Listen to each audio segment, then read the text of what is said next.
ಒಂದು ಕಡೆಗೆ ಸಚಿವ ರಾಜಣ್ಣ ಸೇರಿದಂತೆ ಎಲ್ಲ ಹಿರಿಯ ನಾಯಕರು ಡಿಕೆ ವಿರುದ್ಧ ನೇರವಾಗಿ ಪ್ರಶ್ನೆ ಮಾಡ್ತಾ ಇದ್ದಾರೆ. ಜೊತೆಗೆ ಹೈಕಮಾಂಡ್ ಮೇಲೆ ಒತ್ತಡ ಹಾಕುವಂಥ ಪ್ರಯತ್ನವನ್ನು ಮಾಡ್ತಾ ಇದ್ದಾರೆ. ಡಿಕೆ ಶಿವಕುಮಾರ್ ಮಾತ್ರ ದೆಹಲಿಯಲ್ಲೇ ಕೂತು ಹೈಕಮಾಂಡ್ ನಾಯಕರ ಮೂಲಕವೇ ಹೊಸದೊಂದು ದಾಳವನ್ನು ಉಳಿಸ್ತಾ ಇದ್ದಾರೆ.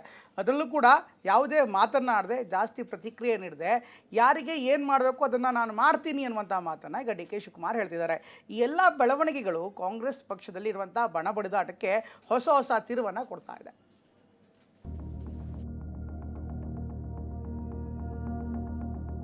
ಮಲ್ಲಿಕಾರ್ಜುನ ಖರ್ಗೆ ಪಕ್ಷದ ಅಧ್ಯಕ್ಷರು ಅವ್ರನ್ನ ಕ್ವಶನ್ ಮಾಡ್ತಾ ಇದ್ದಾರೆ. ಇದು ಯಾರು ಏನು ಮಾತಾಡಬಾರ್ದು ಅಂತ ಕೂಡ ಹೇಳಿದ್ದಾರೆ. ಸುರ್ಜೇವಾಲಾ ಸಾಹೇಬರು ಬರ್ತಾ ಇದ್ದಾರೆ, ನೀವು ಬೇಕಾದ್ರೆ ಅಲ್ಲೇ ಭೇಟಿ ಮಾಡಿ. ಕೆಪಿಸಿಸಿ ಅಧ್ಯಕ್ಷ ಗಾದಿ ಮೇಲೆ ಕಣ್ಣಿಟ್ಟು ಸಾಹುಕಾರ್ ಟೀಮ್ ಸಮರ ಸಾರಿದ್ರೆ, ತಂಡ ಕಟ್ಕೊಂಡು ಹೋರಾಡ್ತಿದ್ರೆ ಡಿಸಿಎಂ ಡಿಕೆ ಮಾತ್ರ ಸುಮ್ಮನೆ ಕೂತಿಲ್ಲ. ಕನಕ್ಪುರದ ಬಂಡೆ ರೀತಿಯೇ ಎಲ್ಲ ಸವಾಲುಗಳಿಗೂ ಎದೆ ಕೊಟ್ಟೆ ನಿಂತಿದ್ದಾರೆ.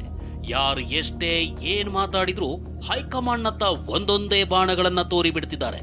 ಒಂದ್ ರೀತಿಯಲ್ಲಿ ಒಂಟಿ ಸಲಗದ ರೀತಿಯಲ್ಲೇ ಮುನ್ನೋಗ್ತಿದ್ದಾರೆ.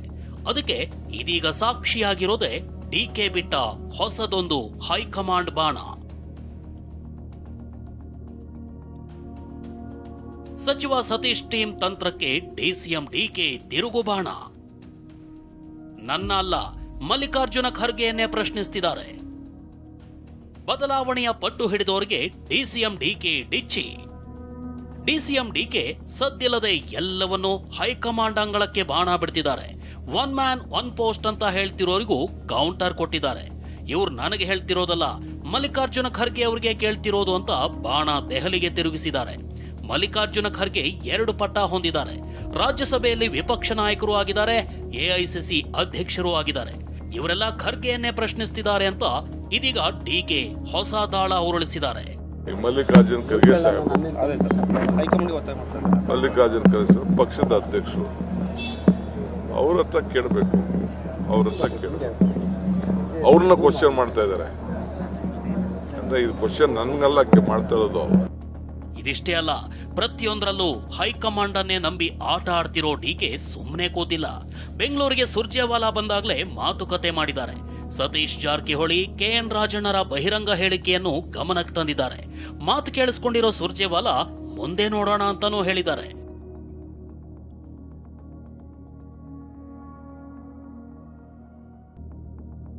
ಈ ಮಧ್ಯೆ ಮೊನ್ನೆಯಷ್ಟೇ ಎಐಸಿಸಿ ಅಧ್ಯಕ್ಷ ಮಲ್ಲಿಕಾರ್ಜುನ ಖರ್ಗೆಯನ್ನು ಭೇಟಿ ಮಾಡಿದ್ದಾರೆ.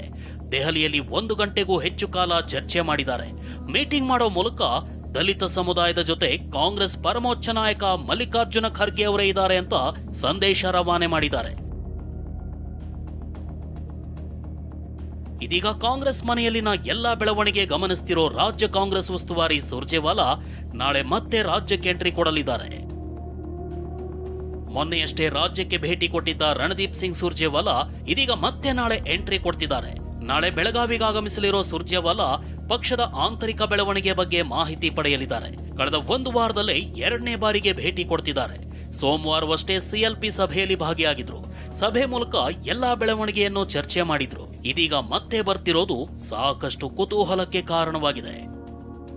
ನಿಮ್ದೇನ್ ಬೇಡಿಕೆ ಇದೆಯೋ ಹೈಕಮಾಂಡ್ ಮುಂದೆನೆ ಹೇಳಿ, ನಾಳೆ ಸುರ್ಜೇವಾಲಾ ಬರ್ತಿದ್ದಾರೆ ಹೇಳಿ ಅಂತ ಡಿಸಿಎಂ ಡಿಕೆ ವಿರೋಧಿಗಳಿಗೆ ಸಂದೇಶ ಕೊಟ್ಟಿದ್ದಾರೆ. ಯಾವ್ದಾದ್ರು ವಿಚಾರ ಇದ್ರೆ ನಾನೇ ಕರೆದು ನಿಮ್ಗೆಲ್ಲ ಪ್ರೆಸ್ಗೆ ಹೇಳ್ತೀನಿ.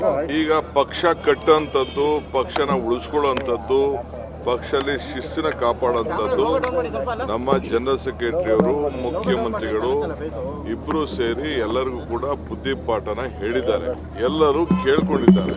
ಇದು ಯಾರು ಏನು ಮಾತಾಡಬಾರ್ದು ಅಂತ ಕೂಡ ಹೇಳಿದ್ದಾರೆ. ಏನೇ ಇದ್ರು ಎಐಸಿಸಿ ಅವರು ಸುರ್ಜೇವಾಲಾ ಅವರೇ ಬಂದು ಮೀಟಿಂಗ್ ಅಲ್ಲಿ ಏನ್ ಬೇಕೋ ಹೇಳಿದ್ದಾರೆ. ನಾಳೆನೂ ಬರ್ತಾ ಇದ್ದಾರೆ. ನಾಳೆ ಬೆಳಗ್ಗೆ ಬೆಳಗಾಂಗೆ ಸುರ್ಜೇವಾಲಾ ಸಾಹೇಬರು ಬರ್ತಾ ಇದ್ದಾರೆ. ನೀವು ಬೇಕಾದ್ರೆ ಅಲ್ಲೇ ಭೇಟಿ ಮಾಡಿ, ಅಲ್ಲೇ ಹೋಗಿ. ಕಾಂಗ್ರೆಸ್ ಮನೆಯಲ್ಲಿನ ಒಳಬೇಗುದಿ ಮುಂದೆ ಯಾವ ಬದಲಾವಣೆಗೆ ಕಾರಣವಾದರೂ ಅಚ್ಚರಿಯೇನಿಲ್ಲ. Bureau report, TV9.